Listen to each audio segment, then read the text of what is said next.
Hello, fellow traders. 'Tis I, TheRumpledOne, coming to you Tuesday, December the 17th. The year's 2024. Let's talk trading. Not your trade with Walmal. These videos are for educational purposes only. Your results may differ from mine and differ from Walmal's. And a reminder, always have risk management in place. Never lose more than you're willing to lose on any one single trade.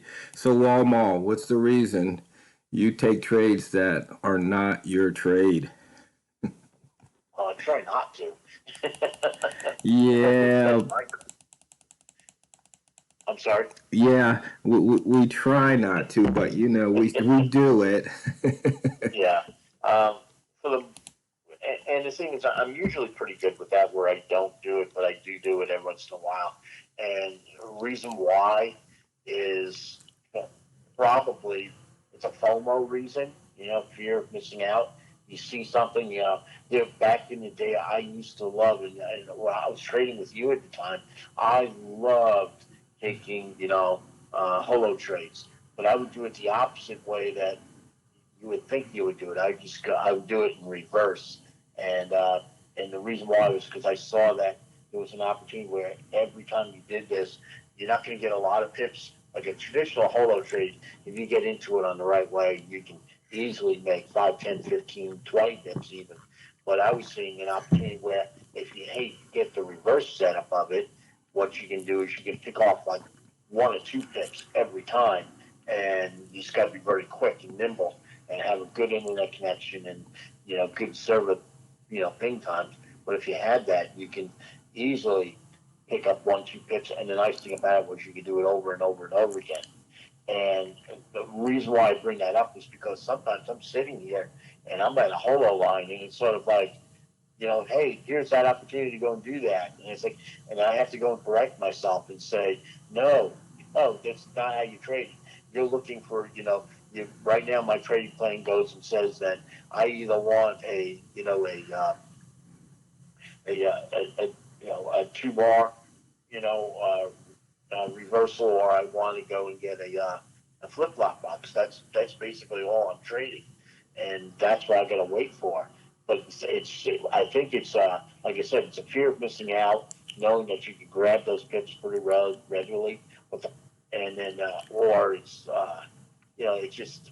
there, man. It's like candy sitting on the shelf and nobody's claimed the candy.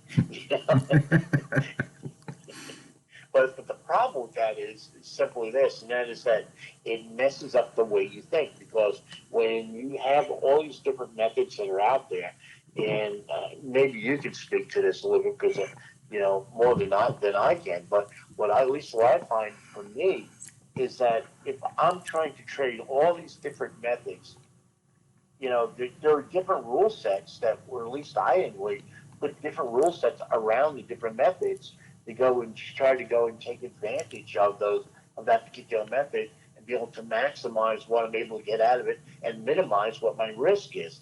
And those rule sets may be different from method to method.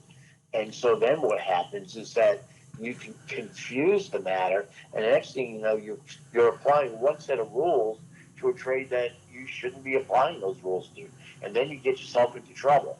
And for me, anyway, that's why I try to avoid it as much as I can. But as Hero has already called me out on this call, I'm not perfect at it. I'm human, and so what do you do at that point? Well, it's the same thing that you do with anything. If ride the trade, get out of the trade. What other choices do you really have? And hopefully at that point in time you do put in place, whatever your risk management is, so that you don't get burned on it. But I generally what I'll do is I'll ride the trade and hope for the best, especially if I've made core for the day. I'll ride the trade and see what happens. If I haven't made core, I'm probably going to pull the plug on it. Say, I'm not supposed to be here. What am I doing? I'll take a 3-pip, 4-pip loss, whatever it is, and I'll just have to try to make it up for at some point in time during the day, and you live with it. Yeah, in fact, while we were getting ready to make this video, I thought of something. And okay, you know, I used to say don't trade against H1. Now I say don't trade against M30. But I've realized rather than, add in on the, like if it's a green M30 and I'm short and it's like I'm supposed to sit on my hands. But, I'll wind up maybe putting 2 or 3 or 4 trades in there. And what'll happen is, I'll have all this drawdown. So what I decided to do now is every time I want to take a trade, but it's not my trade, I'm going to up my lot level by 1. And so, because let's just say I entered one trade, but as it's going against me, I would have had a total of 5 trades on. So when I wait and finally get my signal, I'll put 4 trades on at that level. And what is the rationale behind doing that? Well, because I would have done it anyway, but at least now I'll have 4 trades at a much better, or 4 entries at a much better price than the original. So, maybe I'll only have 2 or maybe I'll only have 1, but it's like every time I feel that itch to do it, it's like, nope, instead of clicking the enter button, I'll move the lot size up by 1. And I think I understand what you're saying now. But the thing is, what that of course means for all of us who are doing this or are thinking about doing that, we need to now be a lot more cognizant about our risk management, because we're putting ourselves into a position where we're risking more money. Well, like I said, I'd be doing it anyway. So, yeah. And it's kind of funny because as happened, price was going down, and I had entered a short at 93.5 last hour, and it reversed on me, and it ran all the way up to what, 707 or something. And then I had another sell in right at the double low, actually 26,999. They cheated me by a point. And then since we had to make the video, I go, well, I'll just put my TP down at 95, and it just hit it 2 bars ago. So, but had I been doing what I wanted to do, I would have had 2 more trades in at the 05, somewhere around there. When there's a flip-flop box somewhere up around there. You probably see it. Yep. I do see it. Yeah, because it put in a 3-ball flip-flop box, made a higher high but lower close on that 3-ball, and that's just like, okay, you got lots of reasons to short it there. That is one of my trades, that. And somebody was asking about this. I had mentioned the stand box yesterday, and said, "What's the stand box?" And just to give traders a little idea, because I don't have that indicator on any of these charts, but if you wait, actually, we're going to have a stand box trade coming up, and what that'll be is this current M5 candle is the candle before the next M15 candle. So you take the high and low of this M5 candle, and then you trade the breakout over the next 15 minutes. So if you look at the range of a 5-minute candle versus the range of a 15-minute candle, well, usually the 15-minute range is bigger than the 5. Therefore, it's almost like therefore it's almost like a buy zone type trade, but we're doing it every 15 minutes. And the stand box has been, it's definitely been paying off. So let's see if I can find. So let's see, here's a 15 candle, and there's the 10 candle. So you've got the high here, the low here, and as you can see, it broke out of that low, not by much, but if you stuck in that trade,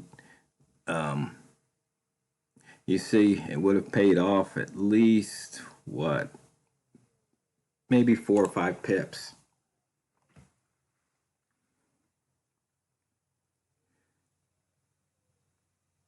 So Walmal, is there any other reason why you sometimes, other than FOMO, you take a trade that's not your trade? I think for me anyway, that's what it always comes down to. It always comes down to FOMO. It always comes down to, oh man, I could have made. Look how much money I'm leaving on the table by not taking this trade. Well, first of all, it wasn't even on the table because I'm not in the trade. And the thing is that's kind of interesting about it is I can't tell you how many times I've jumped in, but now I'm jumping in late because trying to convince myself not to take the trade, wind up taking the trade, and then what happens is I wind up in a losing position where I got to battle my way out. I can't, like I said, I can't tell you how many times that happens, and it's sort of like, dummy, don't do it. Yeah. So, I was talking about, the M30 trade, and it's just like, so you can see here, this was a white M30, and this one, was white. But how many times do I see, all I have to do is wait for this, wait for this candle to close, then I'll get my short opportunity. And here, if I just waited for the crossover from 2702, it went down to 94.4, there's the pips. And it's almost like, I'm sitting there and I'm looking at my pip count for the day, and I think I'm up about 13 pips between the pound and the yen. I have 1 yen short in there, and the rest are all pound trades. But it's kind of like, why do I keep trading as opposed to why not just trade a little bit heavier, and then you can make the same money and less pips? Because I was thinking, instead of calling it trading, we should call it risking. And here's the reason why. Remember when you were a kid and you traded baseball cards? You had a card, they had a card, you traded cards, or you had marbles or whatever. You actually traded something. But here, we're not really trading anything per se. Yeah, we're trading dollars for pounds and pounds for dollars, or dollars for yen and yen for dollars, but not really.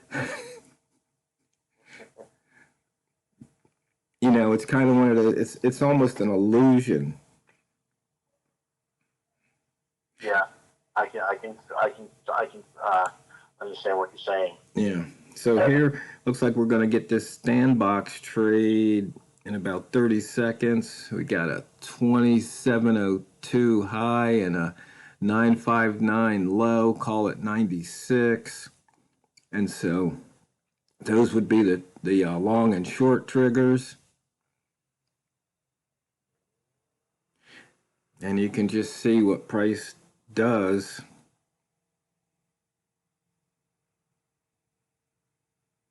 So we're going to have that stand box in about 3, 2, 1, boom. So it's either going to break out of that high or that low, and for the next 15 minutes, and it's that simple. And you see right there, you had a break, and it's pulling back up.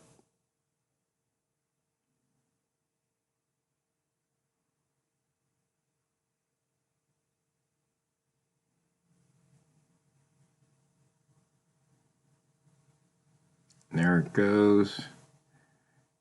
Back up again. Can be frustrating. But notice we're under the previous M5 midpoint. And so sometimes it's good to go. And speaking of M15 or 15 minutes, the fastest 15 minutes of trading is over. So, fellow traders, let us know why you don't take your trade and